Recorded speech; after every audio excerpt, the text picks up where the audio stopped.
the tourism dollars that will go into the pockets of all the service workers and all the people. I think it's a huge economic boom for the city. Mayor Daley calls it a winning equation. The Olympics plus tourism equals big business for Chicago. But does that theory hold up? We found that winning the games doesn't always mean local businesses score at the cash register. In my special report tonight, why many retailers could find themselves chasing fool's gold. You'd think it would be obvious. With the Olympics, the world's biggest event would guarantee billions of dollars and millions of tourists. Fox News Chicago found tourism did not drastically change in 2 of the last 3 Olympic host cities. In Fulton County, where Atlanta is, you can see tourism actually dropped the year of the games. It did pick up afterward, but not like the huge boom Pat Ryan promises.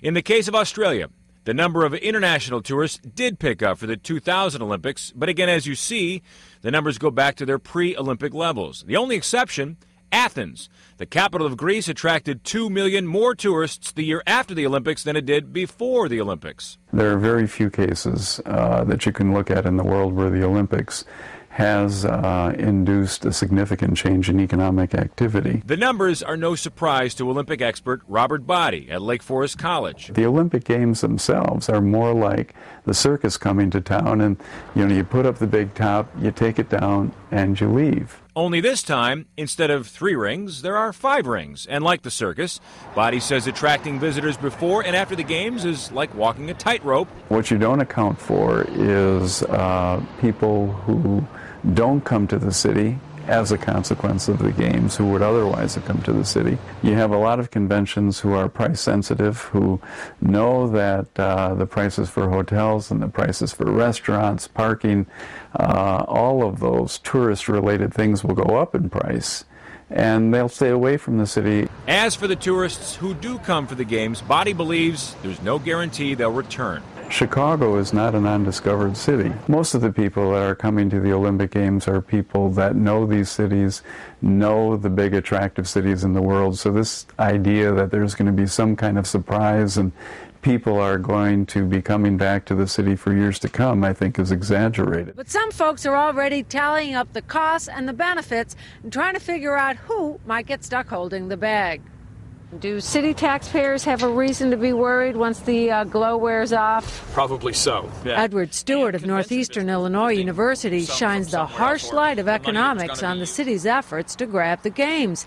And while he admits that enthusiasm and $32 million in private donations are a great start, he's worried about the real cost, which could be in the neighborhood of $2 to $3 billion. The hard question is, how will the city pay for this? Right, and who's going to pay for it? Whether it'll be taxpayers in the form of increased sales taxes, whether it'll be visitors in the form of extra convention, hotel taxes, restaurant taxes. Somebody's going to pay for it. Be careful what you wish for, the old saying goes. Tonight we used it to describe Chicago's quest for the 2016 Summer Olympics. Chief Correspondent Jay Levine reports on concerns about Chicago following in the financial footsteps of other host cities. How can we lose? But the real question, some say, is do we really want to win? Could Chicago's Olympic dream turn into a nightmare? Athens lost money, Sydney lost money, Vancouver's going to lose money, Beijing, it's hard to say. I mean, they lost money. London is certainly going to lose money. Once the euphoria of winning the games was over, we then started to see what the reality of putting on a show really is. Our total construction budget is less than London's stadium budget. Doug Arnott was ready for tough questions about the plan Chicago will reveal tomorrow. We've learned that it estimates costs of $4.9 billion, about the same as London proposed. Whether it gets bid at $2.5 billion or $5 billion, can we say that is not only the bottom line, that's the ceiling? But given Chicago's record of cost overruns on major projects like Millennium Park, the fear of having to dip into the city's $500 million guarantee seems quite real. London's had to use almost $1 billion out of their guarantee. Yep. How can Chicago people not be nervous? Lying to British Columbians when they say that the Olympic Games will only cost taxpayers $600 million. The government consciously decided to exempt Van Ogg and Legacies Now from the Freedom of Information Act, from the Financial Disclosure Act, and all the accountability measures that you would expect to be in place for such taxpayer-funded institutions.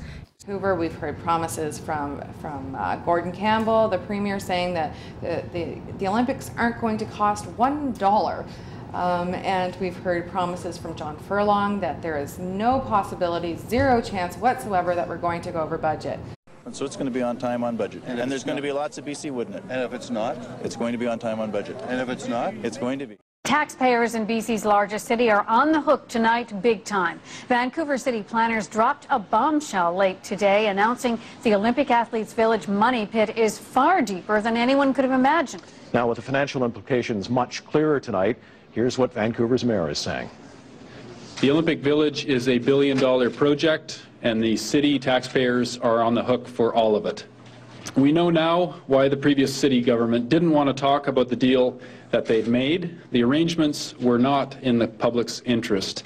The decisions taken by the previous city government have put the city at enormous financial risk, even as we were told in 2006 that our elected leaders at the time that the Olympic Village would be developed at, and I quote, no risk to the taxpayers.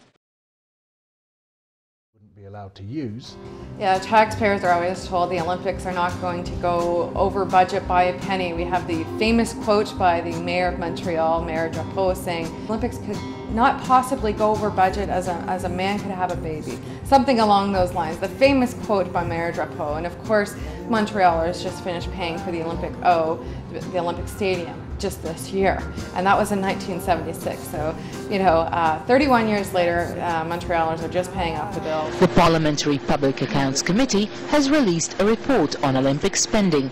It's first since Olympic Minister Tassa Jowell admitted the price tag has risen to £9.3 billion, or $18.5 billion US. 4 years ago, the government said the cost to the taxpayer would be only £4 billion. Single set of games, especially since 9/11, have gone way over budget. They're overpromised, under-delivered. You look at the Athens Summers Games, they were selling tickets to events for $11. The hotel vacancy during the actual summer games was around 70%.